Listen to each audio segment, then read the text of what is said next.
गांव के एक पुराने कच्चे मकान में हाजी अब्दुल्ला रहते थे। एक साधारण मेहनती इंसान जिसने अपनी पूरी जिंदगी अपने 4 बेटों को पालने पोसने में बिता दी। उनके खेत छोटे थे लेकिन उनकी उम्मीदें बड़ी थीं। उन्होंने अपने अपने बेटों को पढ़ाया लिखाया ताकि वे एक अच्छी जिंदगी जी सकें। समय बीता, बेटे बड़े हुए। हसन सबसे बड़ा बेटा शहर जाकर एक बड़ी कंपनी में काम करने लगा। सलीम ने अपना व्यापार शुरू किया, करीम ने एक गैराज खोल लिया और सबसे छोटा बेटा सज्जाद एक आरामदायक नौकरी पाकर अपने परिवार में व्यस्त हो गया। हाजी अब्दुल्ला को लगा कि अब उनकी मेहनत रंग लाई है और उनके बेटे उनकी देखभाल करेंगे। लेकिन हकीकत कुछ और थी। बेटे भूल गए अपने पिता को। शुरुआत में बेटे अपने पिता से मिलने आते, उन्हें पैसे भेजते, हाल चाल पूछते, लेकिन जैसे जैसे उनकी जिंदगी व्यस्त होती गई वे धीरे धीरे अपने पिता को भूलने लगे।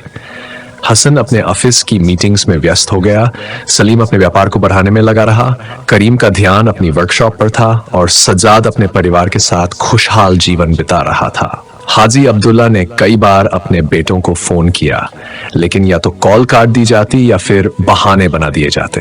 अभी बहुत काम है अब्बा, बाद में बात करेंगे, ये शब्द उनके कानों में गूंजते रहते। धीरे धीरे बेटों ने फोन उठाना ही बंद कर दिया। गांव में अकेले रह गए हाजी अब्दुल्ला की तबीयत बिगड़ने लगी। कोई देखभाल करने वाला नहीं था।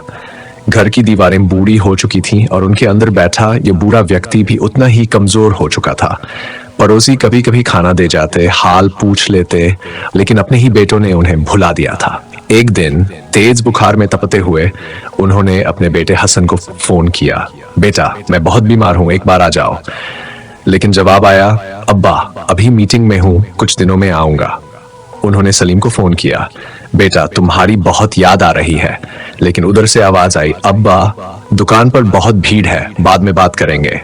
करीम और सज्जाद को भी फोन किया लेकिन किसी के पास समय नहीं था। हाजी अब्दुल्ला ने भारी मन से फोन रख दिया और अपनी चारपाई पर लेट गए।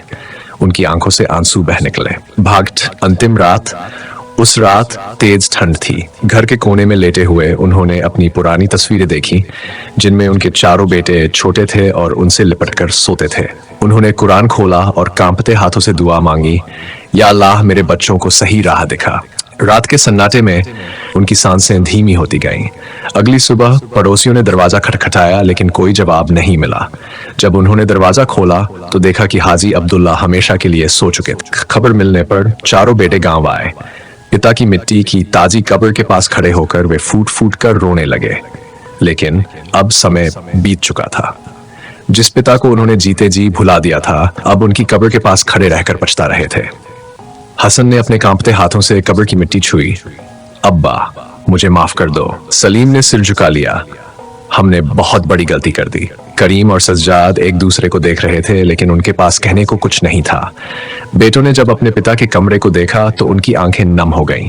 एक टूटी चारपाई, दीवार पर उनकी पुरानी तस्वीरें और एक कोने में रखा वह लाठी जो कभी हाजी अब्दुल्ला का सहारा थी। समय बीतता गया लेकिन हाजी अब्दुल्ला की यादें उनके बेटों के दिल में हमेशा एक पछतावे के रूप में बनी रहीं।